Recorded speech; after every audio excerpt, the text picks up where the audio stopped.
Welcome back to the Marvel Movie Minute, a daily podcast in which we explore the films of the Marvel Cinematic Universe 1 minute at a time. In this, our 5th season, we are looking at Joe Johnston's 2011 film Captain America, The First Avenger. I'm Andy Nelson from the Next Reel Film Podcast. And I'm Pete Wright, and I follow Andy around on podcasts. One more to follow me on. Today we're talking about Minute 15, which begins with dear friends parting and ends with Erskine sneakily following Steve into the back room. Joining us on the show today, one last time, it's Team Marvel Movie Minute, Rob Kubasko and Kyle Olson. Back for one last episode. Hello, gentlemen. One last time. And I brought all the stupid. Okay, I was wondering. I didn't want to say anything. That's right. Let me sit down for a When second. we ended the show, he took it with him. So Yeah, it's nice that and you now brought I it back. brought it back. You brought it back. Well, don't leave it. Yeah. Make sure you just take it with you. So So we're coming in on everywhere I go. Okay. We're coming in on the end of this conflict between Steve and Bucky. Bucky's got some things to say. He's like, oh, and you've got nothing to prove. It's like, again, as we said last time, this is a fight these two have been having for a while because Steve just won't let go of this whole thing. But what I love about this is that there is still that bond between the two of them as Steve calls to him, don't do anything stupid until I get back. And then, of course, Bucky turns, how can I? You're taking all the stupid with you. Or I said that backwards. No, I said that right. Never mind. I'm getting tired here. But at this point, Friday. this is where these two gentlemen, their friendship really shines through as Bucky comes back. And, they have a nice little moment. You're a punk, you're a jerk. And it's great, the two of them together. This is where we really see that there's a friendship here.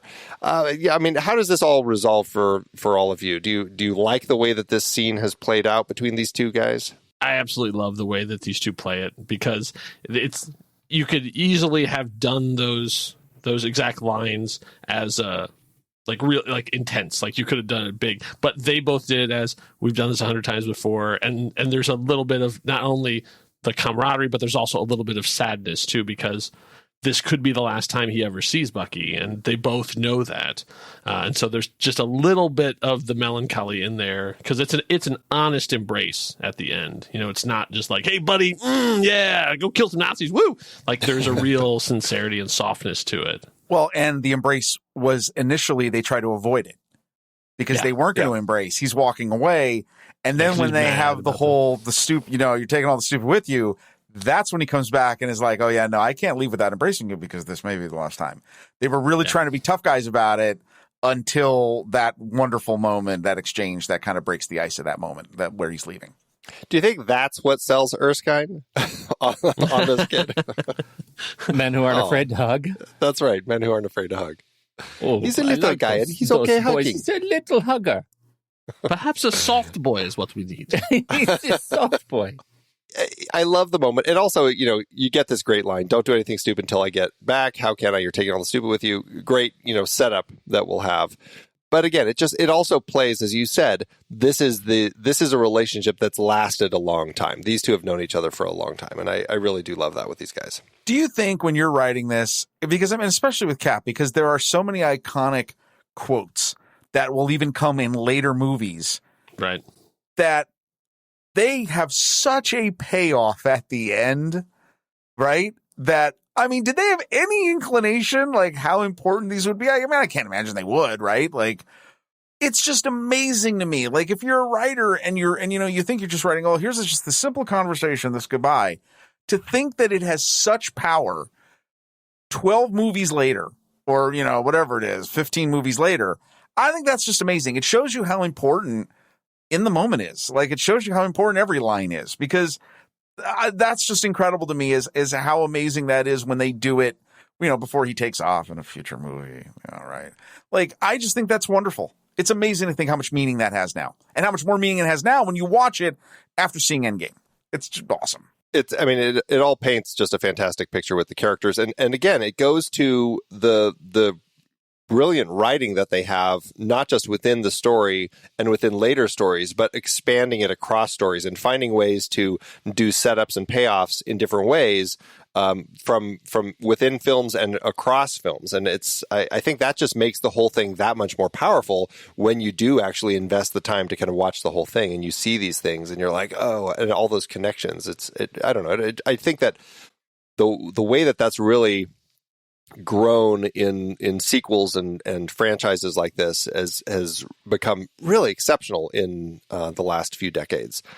As I watch these films, like Toy Story, I love the totally different franchise, but I love the setup and payoff that we have in Toy Story 3 with the whole thing with, playing on the train and everything, and how all of that stuff ended up being weirdly like a brilliant payoff that just made for such an emotional start to that film that you had from the first Toy Story when Andy was playing with the toys.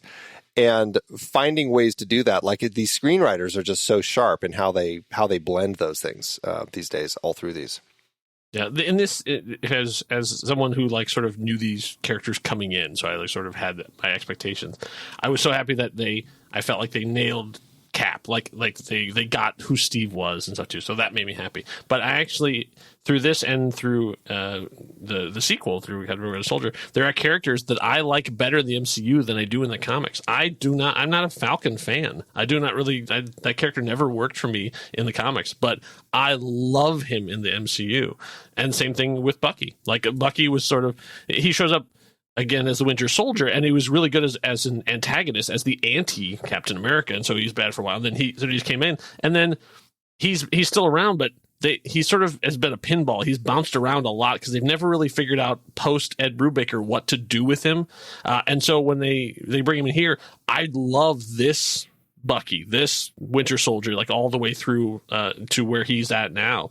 It's so much more of an interesting character than I think that he is in the comic books, and that's a credit to not only Joe Johnston, who helped create it, but to Sebastian Stan and to the screenwriters. Like they really made this character that could have been sort of just a one-note thing into a character who has now persevered for a decade or more.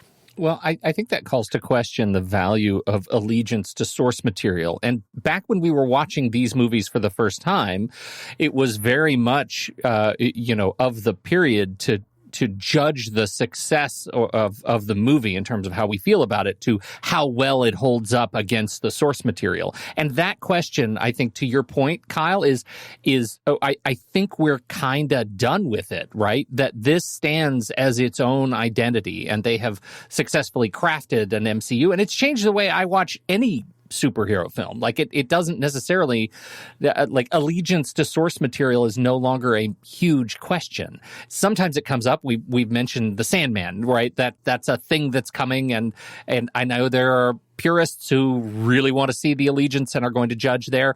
I think in the MCU, is it a fair assessment to say that we are post allegiance to source material? I don't think I want to go that far. Now, I'll let the other people weigh in, but because there are a couple characters that it really bugs me that they're so vastly different from their original incarnations that they should be different characters. You should use a different person. If you're going to change powers, origin, and personality, what's the point? You're just right. Literally just taking the name and sticking it on a brand new creation. Make your own character then.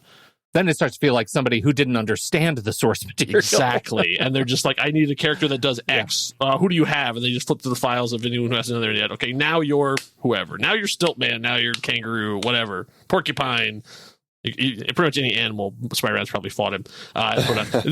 This movie is really good in that case. Like through Captain America, as Rob and I will be stepping off here and letting you guys handle it from here on out. There's everyone who shows up here. I think they do a really good job in doing that. But in some of the other movies, I have a lot more quibbles. Well, and I think that also boils down to just the world of comics, period. Because True. Even within the comics, there are storylines that stay true to kind of what has happened in the past. And then there are writers who said, we're going to dismiss all of that and kind of do our own thing. Yeah, and which is where you get Winter Soldier. Exactly. And so there are those shifts. Right. There are those shifts that happen that really work well. And there are the shifts that people like, that thread, nobody really liked that much. Let's just go and do something else. And I think that's largely what you have here. Because, even if you look at, Thor, Love and Thunder, which by the time this episode drops, we will all have seen. But, they're taking Thor stories and they're blending a few together and stuff and kind of creating an amalgam. Will it work? I'd like to think so. But, but there may be some purists who are very upset that, this isn't as serious as the Gore the God Butcher story was in the comics or whatever. Who knows how it's blended, but it's one of those things where I think as long as there's somebody who seems to be really carrying and driving forward and doing things for good reasons, that I'd like to think that, it's going to end up being okay. Rob, do you have any? No, I would say just, thoughts, I Rob? think it's the vision. This movie is made, they're making this to get to Avengers, right? You had to finish this story. And I think there was a lot of good ownership that's taken, but you've seen what James Gunn has done with Guardians, which nobody would have thought, again, everyone knows, nobody would have thought anybody could have ever made a live action Guardians of the Galaxy movie. What Taika's done with Thor, and how that's changed dramatically. And I think if you just have a strong vision, you can do the things that you can actually, look at the sky's the limit. You can do anything. It's clear that this is not held, that everything that's happened in the comic book is going to happen in the MCU. In terms of story, honestly, I think if you have a good story to tell, you can change those characters. I'm okay with that. Yeah. Unless it's your character, unless it's the character that you love, then you're right. Of course. Right. Unless it's Stiltman. Right. Unless it's Stiltman. There is a space for change, but there is always going to be a potential cost with that. It's just, will the benefits outweigh, any of the issues that arise? Because, to your point, Kyle, there are characters that are drastically changed where it's like, why did they bother doing that? So it's one of those things. So what I like about this is that Bucky, from what I know and little I've read of Bucky, this has been a perfect change for this. And I think it's also interesting that 15 minutes of the movie, the crutch is gone. Yeah. Right? You've seen Bucky as basically that sort of mentor, bigger brother, protector, guardian of Steve Rogers, and now he exits. Well, at least for now. But now the hero's journey has to take the next step. And it's right. It's a great pacing. But that's a great point. People who weren't familiar with this story may think that he was just this early mentor character and he's not coming back. That might have been all we saw. Yeah. He's Biggs Darklighter. Yeah. I was just thinking that. That's exactly what I was thinking. Yes. Yeah. He's Luke's Luke's older mentor who went off to war and he never saw him again. That sort of that was his role, and now he's gone. Yeah. The Big Brother character is gone, but little do you know. Right. The inspiration for this character to I'm always going to be, thinking of you as I go out and do these things. Yeah. Right. Yeah. Well, gents, one thing that we like to do at the end of the week with our guests is talk about your favorite Captain America moments. When you think of the films, of the comics, the TV shows, what are your favorite moments, or perhaps your most favorite moment of Captain America? Kyle, let's start with you. You know what? Ironically, it's next. Just by the law of what we got, this was our block of minutes. The next moment, the next set of minutes, when Steve is talking to Dr. Erskine and having that conversation. And I'm not going to get away because you guys are going to get in deeply, but that. To me, Captain America was never really an interesting character to me, because he was, every time that I had read him, he was always in the Avengers and stuff too, and he was always just with blonde hair and the square chin and holding the shield. And it wasn't until Mark Waid wrote him, where he had been gone for a while and back. I won't get into where he was, because that's a whole nother conversation. But and got to sort of reboot him. And sort of introduce him to a new audience. It was the same guy, but that I understood him. And when I watched the next scene that's going to happen in probably 16, 17, 18, I was like, they got it. They understood who Captain America was, because it's not about jingoism. It's not about America's always right. it's like there is an essence to that character about like the small guy made big, and they exactly understood it. So yeah, for me, it's never there's the fantastic moments, which I don't want to steal anything from Rob, but there's these great moments of Cap doing all these heroic things. But for me, it all comes down to a small Steve and how he sees the world. It's awesome. I would totally agree. Like it is those moments where he never sees himself as the hero. He sees himself as a person who just is trying to do the right thing. Yeah.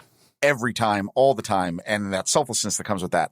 I will say that as far as my favorite moment, I mean, I know it might be a little cliched. It is the on your left, and it's the bookends. The bookends of on your left the greatest, is literally in cinema, has got to be one of the most amazing stories told from the first time you see it to that portal scene. That is unbelievable how awesome and powerful that is. 100%. And I just absolutely think it's phenomenal. I got chills just when you were describing it. I mean, it is just so amazing that in the end, his humility is rewarded by all the people coming to his aid. It's just mind-blowing. On top of that, I do think is also interesting, and you spoke to this, and it speaks to his final quote in this minute is, "Don't win the war until I get there." Mm-hmm. Right. Think of his journey as a character on that quote. Winning. What does winning mean to him when he gets 14 movies later? What does the war mean? Right? And until I get that, like, oh my God, like it's amazing to me that he is a person that is not driven by any type of boxed in view of everything. He is always driven by the needs of others and by protecting others who are vulnerable and weak. And that's the thing I think that is awesome about this character, especially this depiction of this character, because he never loses sight of that. And all of that starts in Captain America 1979. I was just waiting for you to throw some zinger in there. With the clear plastic shield and stuff, too. Is that the acrylic shield? The guy in the van? Is that not one we were talking about? I'm sorry. Who is this? Yeah, that's certain. Yes. The guy in the van, right? With the wings on with the rocket motorcycle helmet. Yep. Motorcycle off the helicopter, all sorts of. He had a frisbee for a shield. Yeah, I'm in for that movie. So good. And I'd say he's that's your favorite Captain America moment, right, Pete? Yeah, that's it. It's the rocket bike out of the back of the van, where we never cut back to the bike and watch a flaming husk of a van that is burned up by the retro rocket. so remember this minute when you get into the hundreds, because it's going to pay off. Yeah, it's going to pay off. Cannot wait. Yeah, it's fantastic. I think it's interesting on both of those points, Rob, that there are so many bookend bits for Captain America, and none of them are tired for me. Right? Yes. Because even in that last battle, we get, I could do this all day, and on your left, and like, what else? Like, there are so many beats that go over this guy's 90-year lifespan and his journey to see the end of a war. Like, he doesn't see the end of this war. Nobody wins the war while he's alive or has agency in it. And so just give the guy a war to win. And, it takes 23 movies to get there, but he does see the end of this war, Pete. It just takes a while. Well, does he see it on TV? Well, he's watching. He also has the History Channel. Yes, it's the History Channel. Discovery Plus. Discovery Plus. No, he gets to go back. He's just not. He's not serving. I don't know what he's doing, but he's back there with Peggy. Oh yeah, he watches it on a TV. Listens to it on the radio. Hold. Yeah. Hang on. let's not open that can of worms. All right. All right. Well, about 1,000 episodes I think you're going to make before Kyle. we can talk about Kyle's going to throw a clot. Everybody, just be quiet. I have feelings on this. We have a long ways to go. Yes, indeed. Yeah. Indeed. All right. Well, gentlemen, it is always a pleasure to talk Marvel with you. Thank you both for coming and talking about these specific minutes. Great set of minutes to talk to you both about. Truly. It was fun. It's nice to see Howard again. Yeah. We'll have to have you back in another Slattery minute down the road. Oh yeah, you need more Howard in your life. Yeah, we're your Stark expert. Yeah, I mean, Just you not the one that everybody likes. Yeah. just the other one, or maybe more people like. I don't know. It seems like there's an event somewhere in December, I think, that happens with the Starks. What was that? Yeah, never. All right. Well, everybody, we will be back next week with another set of minutes. Thank you so much for tuning in. And Pete, as always, it's been a pleasure. I can do this all week. Enough said. Bye. Until next time, true believers.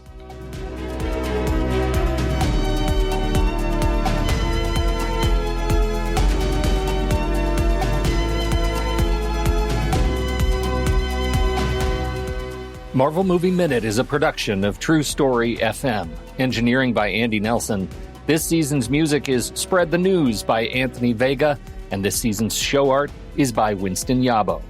Find the show at truestory.fm, and if your podcast app allows ratings and reviews, consider doing that for this show.